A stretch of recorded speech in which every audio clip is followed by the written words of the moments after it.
Sex workers are uniting. Women from across the UK are fighting to defend the sex industry. My body, my choice! They're taking to the streets, unionising and forming collectives to improve their working lives. We're so empowered. We own it.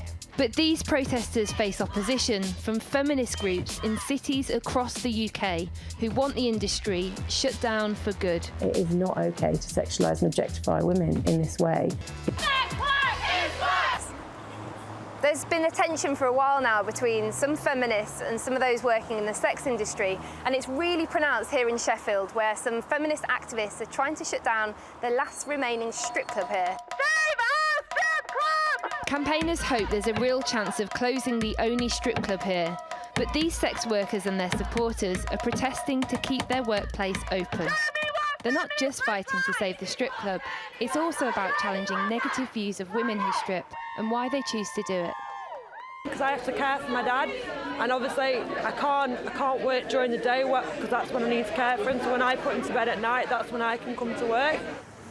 The sex industry can be exploitative and dangerous for women, but this group say that's not their experience. They think feminist groups should focus on those that need help rather than taking on the whole industry. Rachel strips at the club in Sheffield and is one of the leaders of the campaign to save it. So these groups that are trying to kind of stop licences being granted, what would you say to them? I would say, please put your time and efforts into somewhere or someone that really needs your help. They'd argue that they are helping women, that there are some women that need help. Yeah, definitely. There are a ton of other things where they could help people. I'm making a life for myself, having the time of my life. There's this big assumption that strippers especially are forced into it. They're druggies, they're being objectified, they're demeaned, they're victims. We're so empowered, strutting our stuff in our shoes. And if I have the confidence and the courage to use my body, then why should anybody have the right to take that choice away from me? The strippers protesting say what they do with their bodies is their individual choice, but those against it say that choice has a negative impact on how all women are treated in society. The debate has laid bare a fault line in modern feminism and who decides what women can do with their bodies. We're about to go and meet someone who the protesters and the dancers are trying to appeal to. It's somebody on the other side of the debate that wants to close strip clubs for good. The Women's Equality Party fights for women's rights in the UK and has set its sights on strip clubs. Your party stands for empowering women, and some of the dancers we spoke to said that that's exactly what stripping does for them. It empowers them, and you're going to take that away from them. I appreciate that they say that they are choosing to do that at the moment, but also it's not just about them, it's about, as a society, what we're saying about what we think is okay. What would you say to the dancers that say, it's my body, it's my choice, we can earn more in one day than we used to earn in a whole month when we were working a 9-to-5 job? The route for women out of poverty is not for society to sexualise and objectify them. We need to look at the bigger picture and look at why there are not good jobs for women. Why do me or you or anyone get to set the rules on what's okay? We set rules as a society all the time. We set rules as a society all the time. There may be some women who want to do that work and enjoy that work, but in the sex industry as a whole is full of women who do not have very many choices. In the last 10 years, experts estimate that the number of strip clubs in England and Wales has fallen from 350 to 150. The closures started after local governments were given new powers in 2009. Clubs now need to get a special licence every year to operate, leaving them vulnerable to those lobbying for them to close. This has put pressure on dancers, but it also means some have started working together, like in this strippers collective in East London. It's a grassroots organisation supporting dancers to find different ways to earn money, like this life drawing class.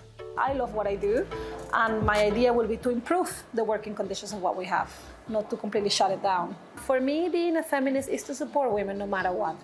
So if for whatever reason life put you in this path to make your money, then you'll have your reasons. It's about not judging, because life is tough. In 2018, United Voices of the World set up the only trade union branch for sex workers in the UK. Samantha started stripping in clubs and pubs as a student.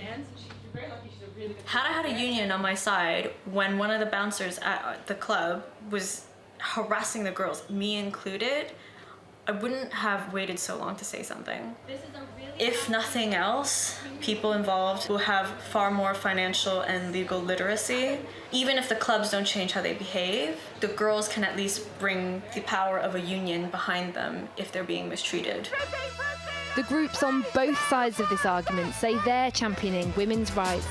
The tension is between the individual right to choose and what's best for the whole of society. It's a debate that's happening up and down the country, and one that'll continue long after the outcome in Sheffield.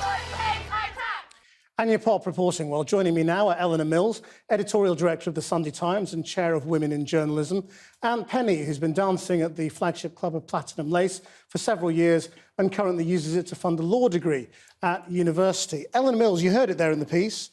If she's got the confidence to use her body, why does society have the right to shut it down? Well, I don't think it's just about what she wants to do with her body, because there's actually rather a lot of evidence that strip clubs have a really bad effect on the women who live around them. So there were some interesting figures in Camden Town in London, which is actually where I live, which showed that incidents of sexual assault had gone up 57% and incidents of rape 50% since in the time from during which the strip clubs and the lap dancing clubs were there. There's a Spearmint Rhino and a Secrets.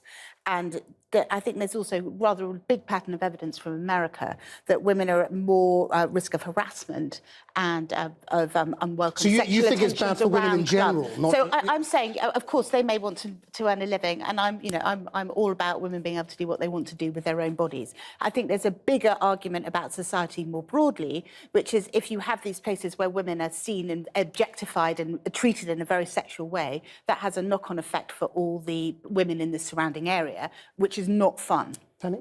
I would say that instances of violence around strip clubs aren't necessarily directly affected, from the strip clubs being present there themselves. It could be due to austerity.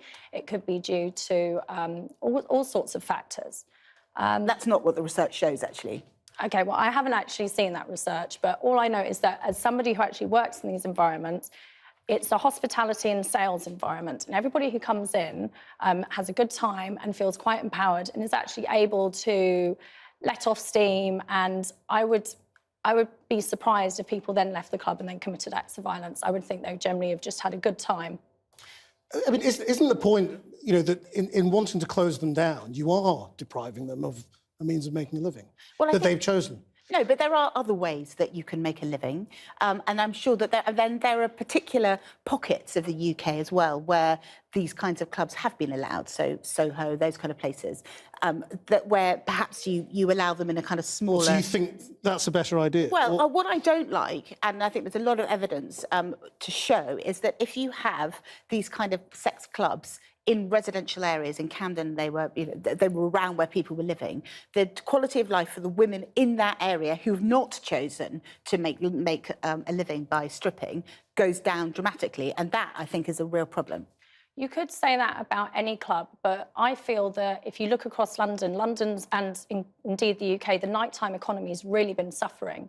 And actually the nighttime economy, which is late night bars, late night clubs, restaurants, is just important and integral to communities and the functioning of the city as, say, the usual daytime 9-to-5 economies. You shouldn't be trying to shut things down. I'm not trying to shut down normal nightclubs, bars, restaurants. I'm all in favour of that. What I'm trying to shut down is places where people go to pay to watch women take their clothes off, to be sexually aroused by people stripping down to their underwear. Because I think that when they then come out, the way that they view other women in society is really negative. I've got teenage daughters. I don't particularly want them walking down a street near my house where men have come out of a highly sexualised atmosphere where all of that is condoned, and then to feel that they can behave like that on the street. And that is what the evidence shows that men do when they come out of those places. Why else is there an increase in harassment and rape and indecent assault around those clubs? I think that argument's completely unresponsible. With the actual clubs that you're looking at, a lot of the licensing, because I've been to SEV licensing hearings myself, I've looked into the regulations which surround, say, promoting clubs, and they're not allowed to have indecent photographs outside. Usually it's just literally the name written across, you know, some branding, some information about drinks prices. A lot of clubs now are very, very discreet. They also employ a lot of security as well. And so if anything, these security guards will probably could make that particular part of the street even safer. Yeah, but what do you think happens when clubs get closed down? What happens to the industry? Does it just go away and stop happening, or does it get driven somewhere else? Does it go online? There are places where there are sort of undercover strip clubs, as it were, and then you can also do private parties, which is presumably much more dangerous. It is a lot more dangerous, but it's also about not just the dancers. We're talking about my club, for example. It's in Piccadilly Circus, and it employs easily around 200 people in security guards, managers, waitresses, and all of them have families to feed. I mean, in the current climate we're in, are we in an era in which closing things down is likely, or the opposite? Do you think? What you mean in an era where in a kind of recession kind of era? No, I mean sort of just culturally and politically. Aren't we sort of in a sort of an anti-nanny state mood now? No, as a feminist, I really don't like the idea of women taking their clothes off and being objectified to make money. I would rather they could earn money doing And do you apply that to all other bits of the sex industry as well, so prostitution, porn, all of that? I'm on the record. No, I wouldn't shut it all down, but I don't think it should be being promoted. I don't want sex clubs being licensed in residential areas, which they really have been. I'm glad to see that it's gone from 350 down to 150. You work in Piccadilly. I don't really have a problem with it being there. It's more the way that they spread out into all sorts of residential and kind of suburban areas. And I do think that the knock-on effects for other women in the community who haven't chosen to do what you do is really negative. What you call objectification, I call empowerment, and I do feel that there may be compromises, but when you're looking at society today, and you've got people on Love Island parading around in their bikinis, you've got Magic Mike, which is very, very popular, you've got burlesque. There are lots and lots of instances now where there are women who are being sexually, or men, or any gender, being sexually alluring. We've got to leave it there. Thank you both very much indeed for coming in. Thanks.